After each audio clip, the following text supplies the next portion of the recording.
parte, vamos a entrar a lo que es la última parte del libro, que podríamos decir que es la última parte que corresponde a esta diatriba. No sé si se acuerdan de esta palabra que yo he usado, la palabra diatriba.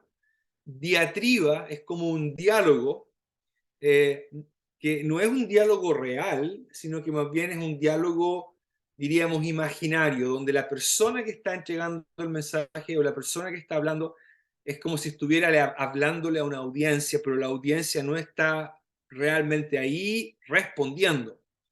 Creo que esto es lo que pasa aquí en Malaquías. No es que cada vez que el profeta o el Señor por medio del profeta dice algo, el pueblo responde. Más bien creo que es parte del estilo literario del libro. Es un poco lo que hace el escritor, lo que hace el apóstol Pablo cuando escribe a los romanos. Cuando él escribe a los romanos, él ocupa esta especie de técnica literaria para poder presentar su argumento. Eso lo que le facilita es el desarrollo del argumento. En Romanos 12, perdón, en Romanos 2:1, por lo cual eres inexcusable, oh hombre, quien quiera que seas tú que juzgas, pues lo que juzgas a otro te condenas a ti mismo. En el versículo 3 dice, o piensas esto, hombre, que tú que juzgas a los que tal hacen lo mismo, que tú escaparás del juicio de Dios. En el versículo 17, he aquí tú tienes el sobrenombre de judío y te apoyas en la ley, y te glorías en Dios, etcétera, etcétera. Realmente Pablo no está hablando aparentemente con ninguna persona frente de él, pero él está escribiendo de esta manera, usando esta técnica, porque de esa manera le permite a él, al hacer estas preguntas llamadas retóricas, él va desarrollando el argumento que quiere desarrollar. Y así ha sido todo este libro de Malaquías, ¿verdad? El libro parte diciendo, eh, yo los he amado. El Señor dice, pero ustedes dirán, ¿en qué nos has amado? Y el resto de la tesis es básicamente desarrollar esa pregunta y esa contrarrespuesta. Eh, y entonces esta sección del versículo 13 al 18 es la última sección donde encontramos esta diatriba, donde encontramos este diálogo. Ya después de esto ya no hay más diálogo. Ya no hay más diálogo. Y los últimos, el capítulo 4, ¿verdad? Que son alrededor de 4 versículos, básicamente es la conclusión, son 6 versículos, el capítulo 4 es básicamente la conclusión de todo el libro y muy probablemente la conclusión de los 12. Es una manera de cerrar el libro de los 12. Eh, y algunos piensan que hasta es la manera de cerrar todos los profetas, pero no sé si podría llegar tan lejos con esas conjeturas. Pero sí, los últimos versículos de Malaquías son una conclusión general, primero al libro y muy probablemente al libro de los 12. Ya no hay más diálogo y de hecho la última sección que vamos a ver está marcada por la respuesta. No siempre tenemos registro de la respuesta de la audiencia. Muchas veces un mensaje se entrega y no sabemos si el pueblo responde o no responde. En Malaquías sí tenemos respuesta. En Malaquías tenemos doble respuesta. Tenemos respuesta negativa y tenemos respuesta positiva. Hay un grupo que ha sido persuadido por el mensaje profético y hay otro grupo que no ha sido persuadido. Hay un grupo que quedó sin persuadir. Hay un grupo que sencillamente no sale de su cosmovisión. No ha cambiado, no han sido persuadidos por el argumento del profeta y, y para ellos van a haber consecuencias, porque el capítulo 4 en el fondo lo que hace es, es anunciar lo que va a venir para cada uno, ¿verdad? Para cada grupo. Los que rechazan y los que se vuelven al Señor. Ok, vamos a leer entonces el capítulo 3 y el versículo 13.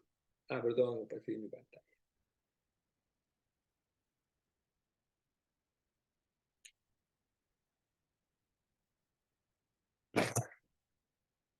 Ok, ahí lo pueden ver ya. Generalmente me piden que lo ponga un poquito más grande, así que voy a Y es posible un poquito más grande, por Vamos a favor. ponerlo un poquito más grande. Si la letra es más grande, quedo bien. Quedamos bien. Ahí cómo quedamos. Ya, si lo hago más grande, a mí me va a quedar demasiado grande y no voy a ver nada. Yo creo que ahí está bien. Muy bien. Vuestras palabras han sido violentas.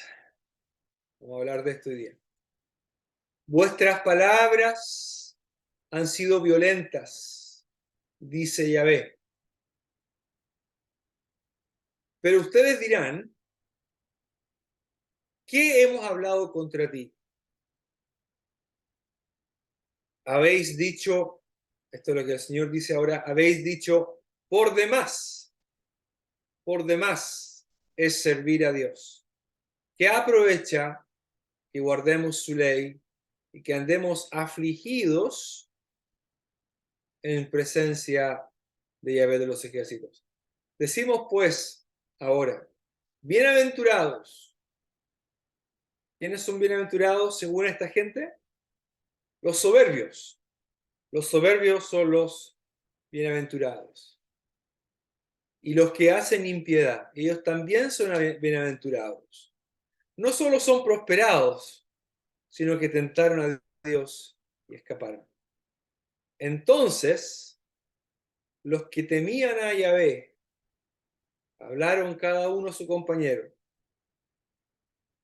y fue escrito libro de memoria delante de él para los que temen a Yahvé, para los que piensan en su nombre. Y serán para mí especial tesoro, ha dicho Yahvé de los ejércitos, en el día que yo actúe. Esa frase, Yahvé de los ejércitos, sería mucho mejor leerla Yahvé Todopoderoso. Creo que esa es la idea, ¿ok? Yahvé Todopoderoso. En el día en que yo actúe y los perdonaré, como el hombre que perdona a su hijo que le sirve. Entonces os volveréis y discerniréis la diferencia entre el justo y el malo, entre el que sirve a Dios y el que no le sirve. Señor, bendiga su palabra. Si se dieron cuenta, entonces, aquí hay dos grupos, ¿verdad? Hay dos grupos. Y estos dos grupos son, obviamente, son muy opuestos.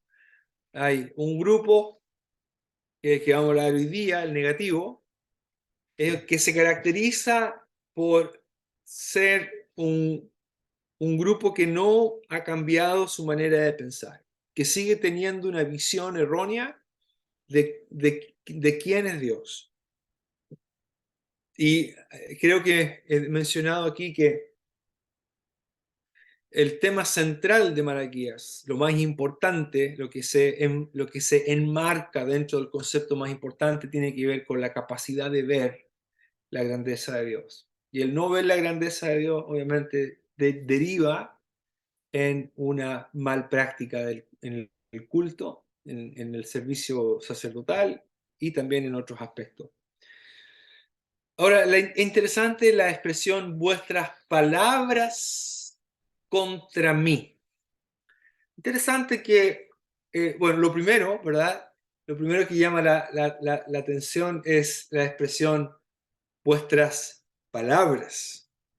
Generalmente uno pensaría en decir vuestras acciones, ¿verdad?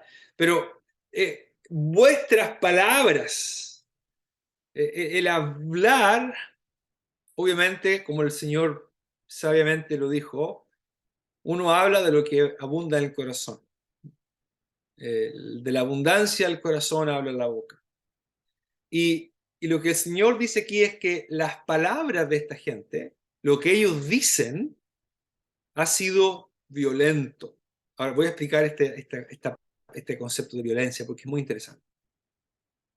¿Cuáles son las palabras? ¿Qué es lo que ellos han dicho?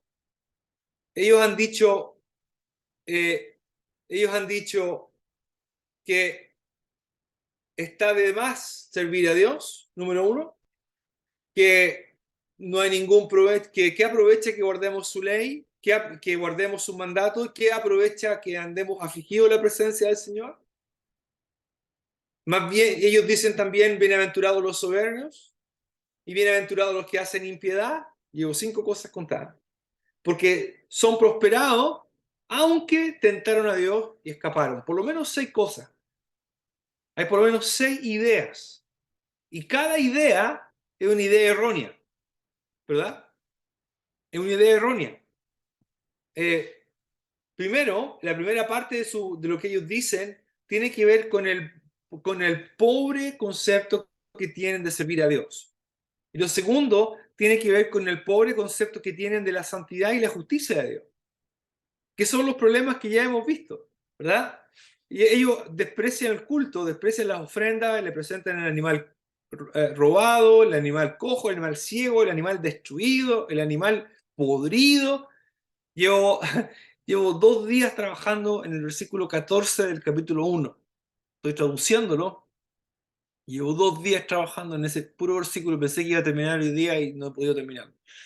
Porque hay tantas cosas que ver. Pero bueno. Y interesante, el versículo 14 dice, maldito el que hace trampa. Esa es un poco la idea, ¿verdad? Porque teniendo un macho en su rebaño, lo promete para sacrificarlo al Señor, pero luego presenta lo que está destruido. O el animal que está, diríamos, hasta podríamos decir, corrompido, eh, putrefacto.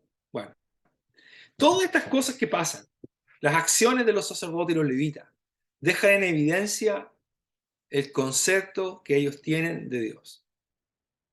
El concepto que es un concepto erróneo, es un concepto pobre, es un concepto erróneo. Esta es una teología errónea, esta es una teología peligrosa. Ellos han llegado a un concepto de Dios que es errado. Y dicen y afirman cosas que van en contra de la naturaleza de Dios. Por eso es que la expresión vuestras palabras han sido violentas, especialmente la palabra violenta, es muy interesante. Y lo voy a explicar ahora. ¿Qué dice la Biblia de las Américas? Vuestras palabras han sido duras contra mí. ¿Okay? Vuestras palabras han sido duras contra mí. El versículo 13, ustedes han dicho cosas terribles acerca de mí. Esta es la NTV, dice el Señor. La Nueva Versión Internacional dice, ustedes profieren insolencias contra mí. Todas estas traducciones son buenas. Efectivamente, ellos han usado un lenguaje insolente, han dicho cosas terribles acerca del Señor, que no son verdad. ¿Cómo alguien que se dice ser del pueblo de Dios puede decir, no vale la pena servir a Dios? ¿De qué vale servir a Dios? ¿Cómo alguien podría decir eso, verdad? Eso es, si alguien dice eso es porque realmente su corazón está lejos de Dios. ¿Cómo alguien podría decir, de qué aproveche que guardemos sus mandamientos? ¿Cómo alguien podría decir, bienaventurados los soberbios? Realmente habla de que la teología que ellos tienen en su mente, las cosas que han dicho es insolente y es terrible lo que han dicho contra Dios. Por tanto, las traducciones que he leído, por lo menos estas 3, son buenas traducciones. Ustedes prefieren insolencias contra mí, ustedes han dicho cosas terribles acerca de mí, sus palabras han sido duras contra mí. Sin embargo, la frase que se ocupa aquí, que parte con este verbo al principio del versículo 13, razak, ¿okay? Esa expresión, ese verbo, Josku alay divrhem, esa expresión que está enmarcada en rojo ahí, el verbo, cuando el verbo aparece, este mismo verbo aparece con la expresión palabras o vuestras palabras, cuando aparecen juntos y además esta preposición que aparece aquí, bueno, no aparece muchas veces, solamente aparece en otra parte, en un par de ocasiones más. Lo voy a leer aquí porque es muy interesante.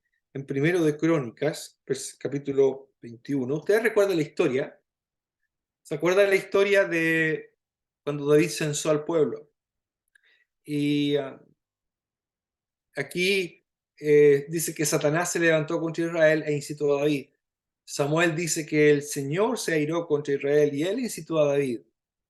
Se lo dejo de tarea a ver cómo solucionan ese puzzle. Satanás se levantó contra Israel e incitó a David a que hiciese el censo de Israel. Y dijo David a Joab: id y haced el censo, id y haced censo desde Israel, desde Beerseba hasta Dan. Que eso es lo que le manda a hacer. No era el momento de hacer un censo, no era la manera de hacerlo, y por eso es que Joab le sugiere fuertemente que no lo haga. Y dijo Joab, añada Yahvé a su pueblo 100 veces más, rey, señor mío. ¿Okay? Le está diciendo básicamente que no lo haga. No es bueno. Pues esta es la frase que quiero leer. Versículo 4 dice: mas la orden del rey pudo más que lo que estaba diciendo Joab. ¿Okay? Mas la orden del rey pudo más. La Biblia en América dice: sin embargo, la palabra del rey prevaleció. La NTV dice: sin embargo, el rey insistió en que se levantara el censo. La NBI dice: sin embargo, la orden del rey prevaleció. ¿Qué es lo interesante de todo esto? ¿Por qué lo traje acá? Porque esta es la única vez, y también aparece en Samuel, donde aparece la misma combinación de palabras. La palabra palabra o discurso, dabar, el mismo verbo, hazak, y la misma preposición. Igual que en Malaquías. Exactamente la misma, ¿me están siguiendo? La misma construcción, las mismas palabras, el mismo verbo, el mismo vocablo, ese palabras y la preposición. Las palabras fueron más fuertes que. Esa es la idea.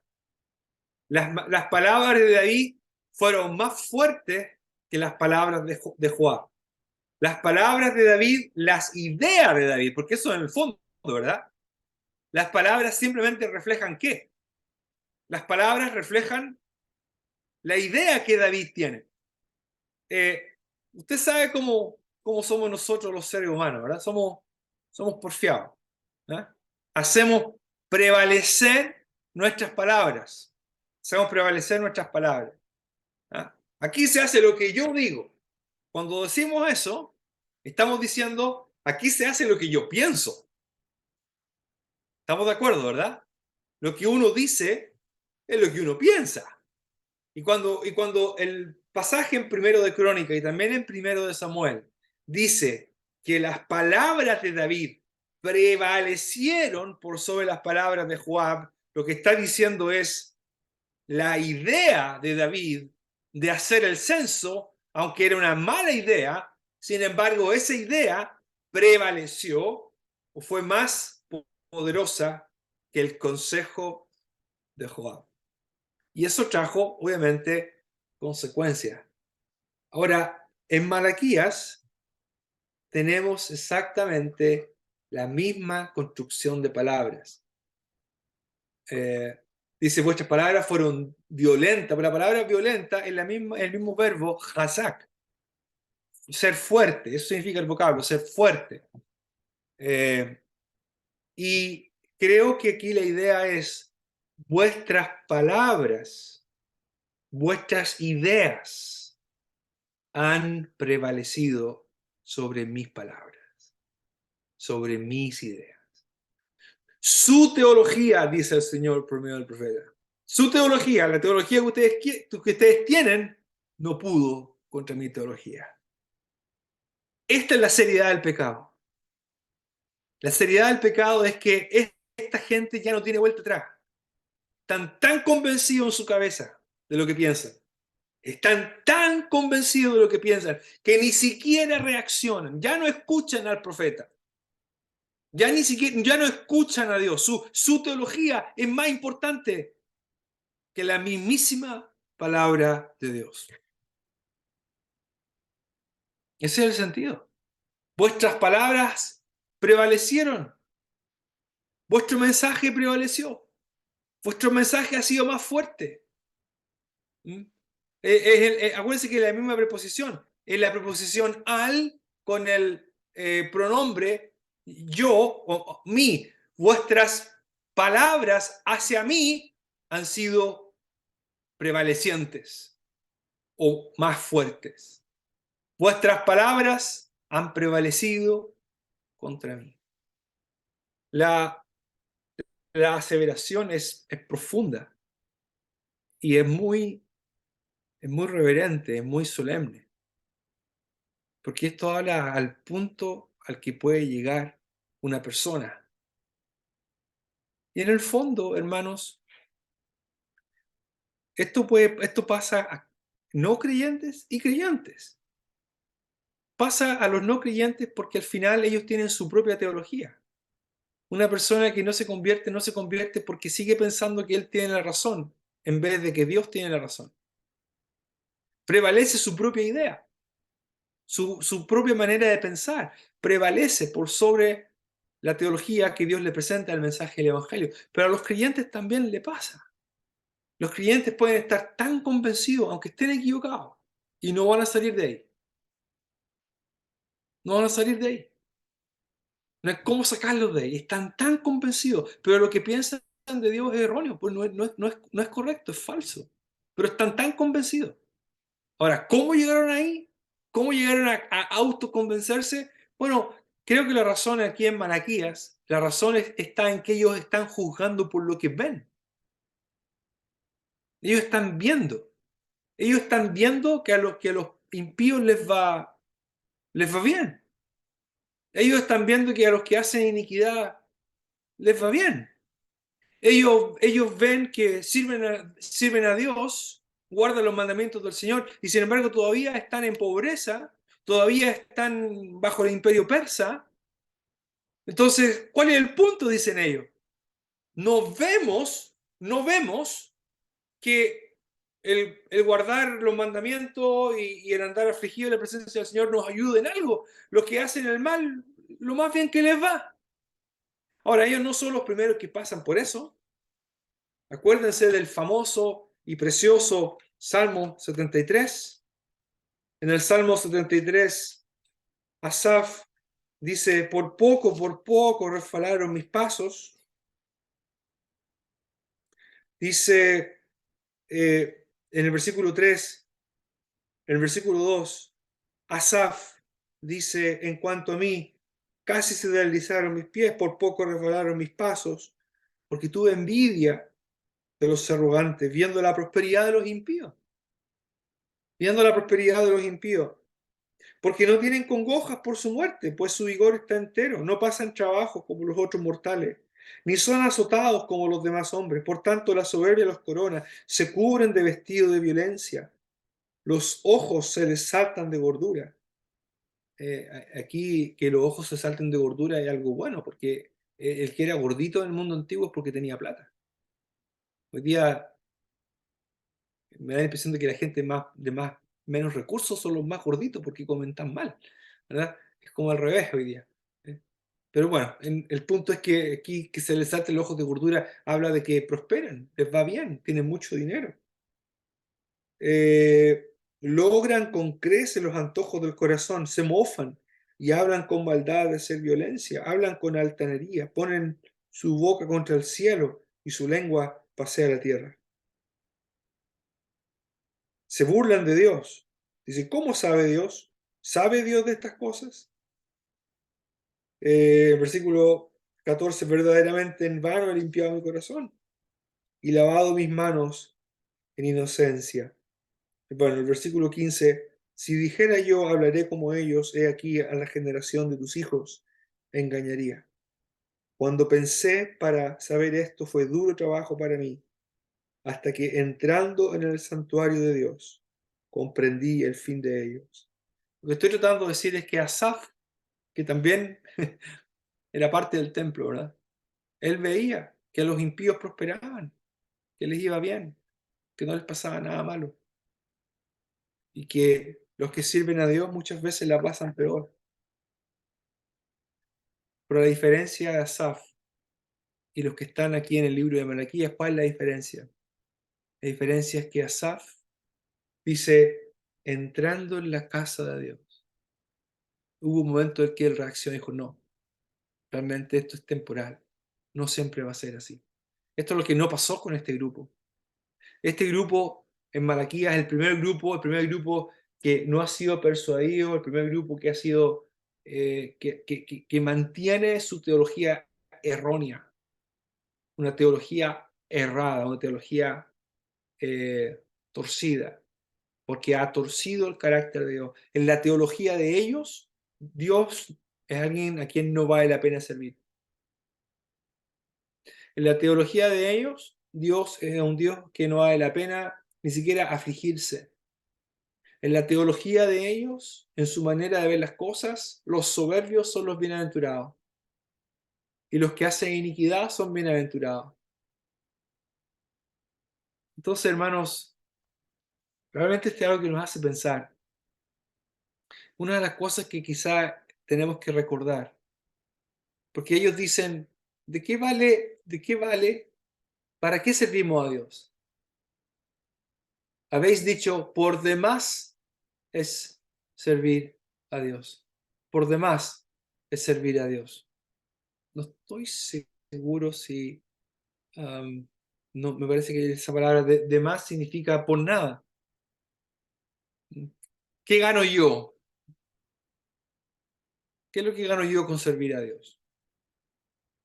¿Cuál es el punto? Eh, de nuevo, una persona que tiene una relación saludable con el Señor y una relación saludable con el Señor es algo que se trabaja a diario, jamás debería alguien que sirve al Señor pensar que lo sirve para obtener algo de Dios. Yo no sirvo a Dios pensando en lo que yo pueda obtener de Él, o al menos espero no estar haciéndolo. Y ningún creyente debería servir a Dios, cualquiera sea su servicio.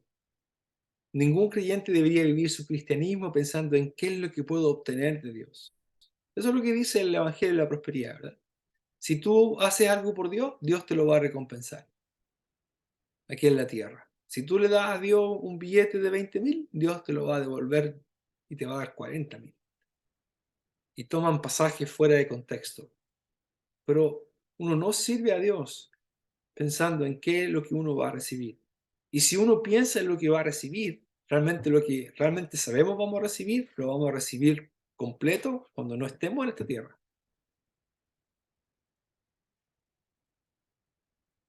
Porque si buscamos algo, sí, claro que sí.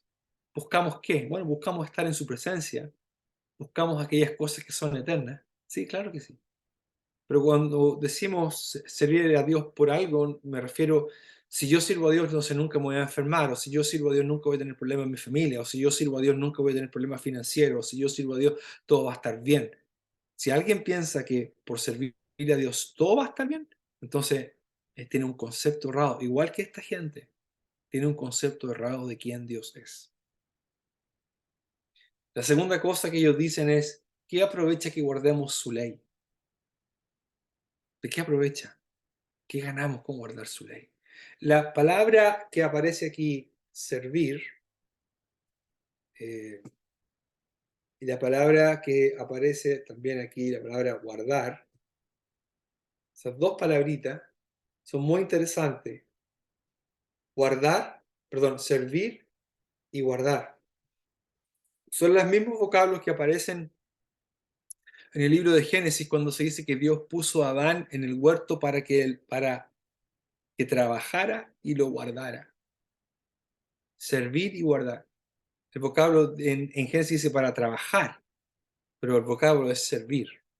Y ya creo que ustedes me han escuchado decir que Edén no era simplemente un huertito para sacar buenos tomates y papas.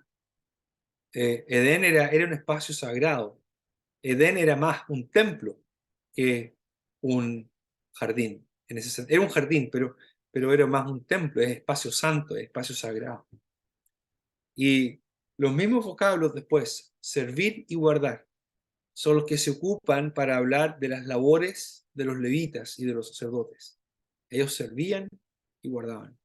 Servían en el templo porque tenían que llevar a cabo todos los ministerios relacionados con el servicio, especialmente la parte de los sacrificios, pero acuérdense que los sacerdotes también ellos enseñaban, tenían la función de enseñar, eh, tenían también otras funciones, había muchas funciones que ellos hacían, pero lo más importante quizá tenía que ver con la enseñanza y los sacrificios. La palabra guardar es muy importante porque los sacerdotes eran guardianes de la santidad de Dios en un sentido. Ellos tenían que, ellos tenían que velar para que nada que fuera corrupto o nada que fuera contaminado entrara en el espacio sagrado.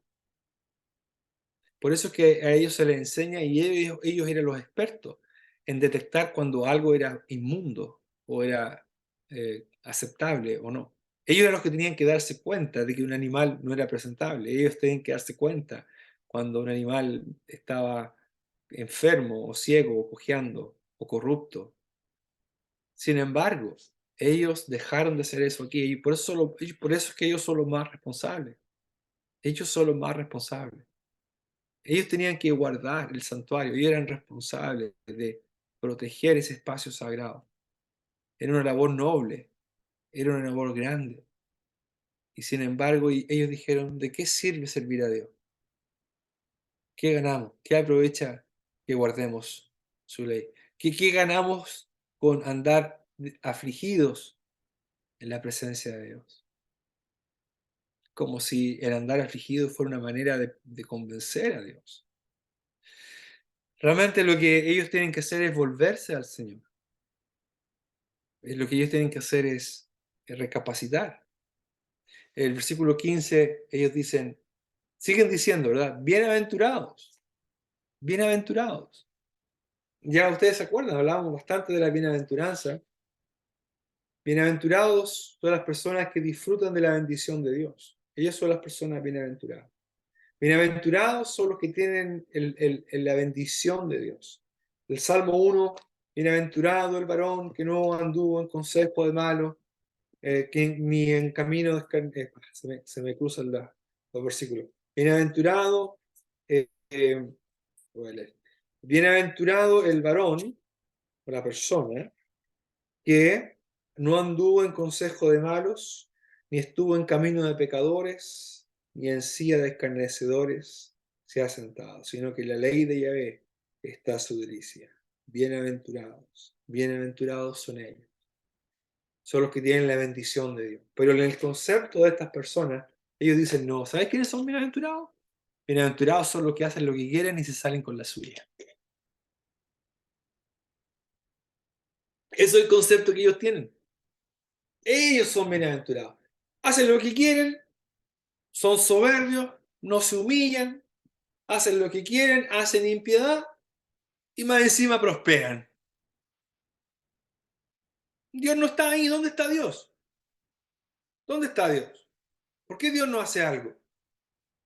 El versículo 15 al final dice que además tientan a Dios y escapan. No, ellos son bienaventurados. Miren, nosotros aquí estamos aquí sirviendo, guardando los mandatos del Señor y todo eso, y todavía estamos en problemas, todavía estamos bajo el imperio persa, no hay comida. ¿Dónde está la gloria del templo que habló el profeta Zacarías? ¿Dónde están todas esas cosas que Dios prometió? Y entonces lo que pasa es que las expectativas pasan a ser más importantes que Dios.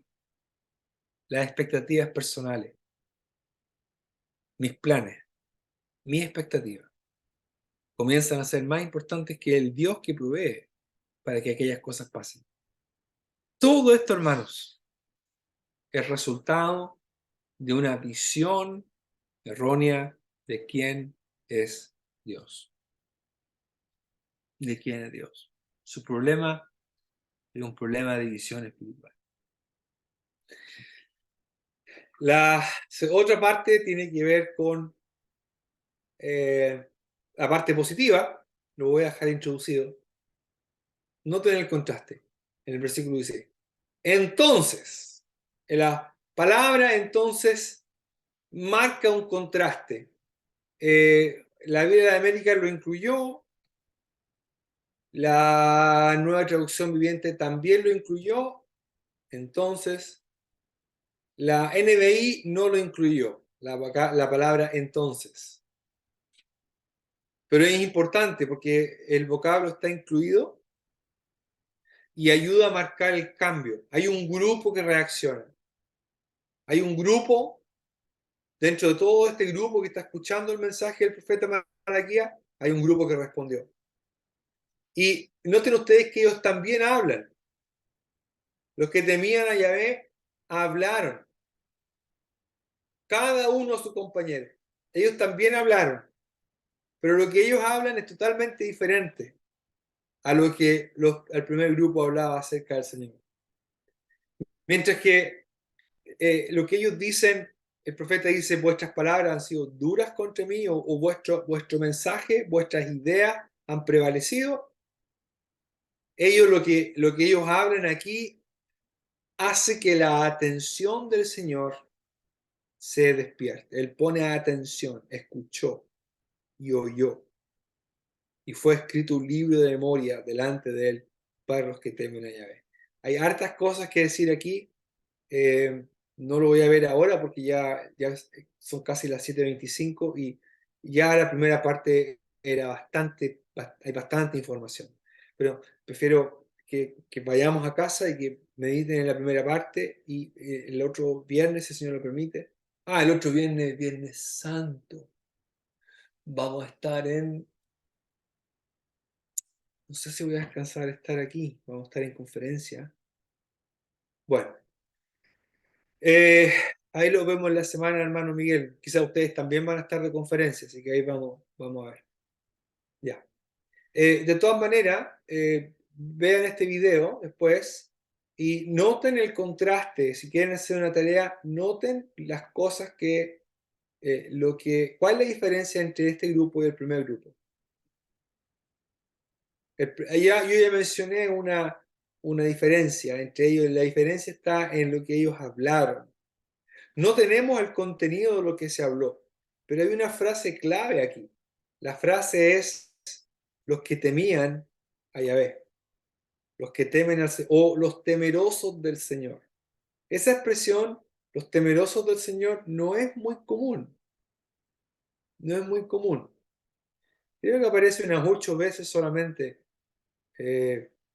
no más de 20 en el Antiguo Testamento. Y generalmente son los que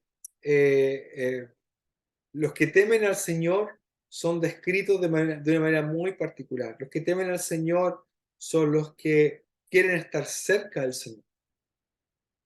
Eso es lo que describe una persona que teme al Señor. Una persona que teme al Señor no es alguien que quiere estar lejos del Señor. Alguien que teme al Señor quiere estar cerca del Señor. En la otra reunión que tengamos les voy a leer todos los pasajes donde aparece, pero por ahora, porque no me acuerdo de todas las citas, los tengo anotadas, pero sí es interesante ver lo que dice el Salmo 15. A ver, no, es el Salmo 24. No, perdón, el Salmo 15. El Salmo 15 dice, Yahvé, ¿quién habitará en tu tabernáculo? ¿Quién va a estar en tu presencia? ¿Quién morará en tu monte santo? El que anda en integridad y hace justicia, no el que hace iniquidad o el que hace injusticia, el que habla verdad en su corazón, el que habla verdad. Lo que está diciendo la gente de Malaquía, el primer grupo, lo que están diciendo no es verdad, es mentira. El que no calumnia con su lengua, el que no hace mal a su prójimo, ni admite reproche alguno contra su vecino. Aquel, estamos hablando de quién va a habitar, quién puede entrar al tabernáculo del Señor. Aquella persona ante cuyos ojos el vil es menospreciado, pero honra a los que temen a Yahvé. En otras palabras, el que tiene las condiciones para evitar y entrar al lugar santo del Señor es aquella persona que se asocia con los que temen a Dios. En otras palabras, es un temeroso del Señor. Ese es el Salmo 15, una de las pocas ocasiones donde aparece la expresión temerosos del Señor. Este es el segundo grupo. El segundo grupo son los temerosos del Señor. Lo que marca la diferencia entre uno y otro, ¿sabe cuál es? Es lo que ellos dicen, es lo que ellos piensan de Dios. Eso es lo que marca la diferencia. Por tanto, es fundamental que nuestra teología, que, que lo que pensamos de Dios sea correcto. Porque lo que pensamos acerca de Dios, lo que pensemos acerca de Él, en cuanto a Él o de Él, va a afectar la manera en que vivimos. Así que bueno, vamos a quedar hasta ahí. Casi las 7:30. Vamos a orar para terminar. Padre, gracias porque tú eres un Dios bueno, eres compasivo, eres un Dios que quiere estar cercano a su pueblo. A veces nosotros nos alejamos de ti. Y Padre, lo que especialmente te pedimos que nos ayudes a pensar bien de ti, que podamos tener un concepto correcto de quién tú eres. Queremos verte de una manera que hace justicia a quien tú eres. Sabemos que tú eres infinito, nunca vamos a poder saber todo de ti, pero lo que sepamos de ti, Señor, queremos que sea correcto y que eso afecte y dirija la manera en que vivimos. Te damos las gracias y nos encomendamos a ti en el nombre del Señor Jesús. Amén. A ver,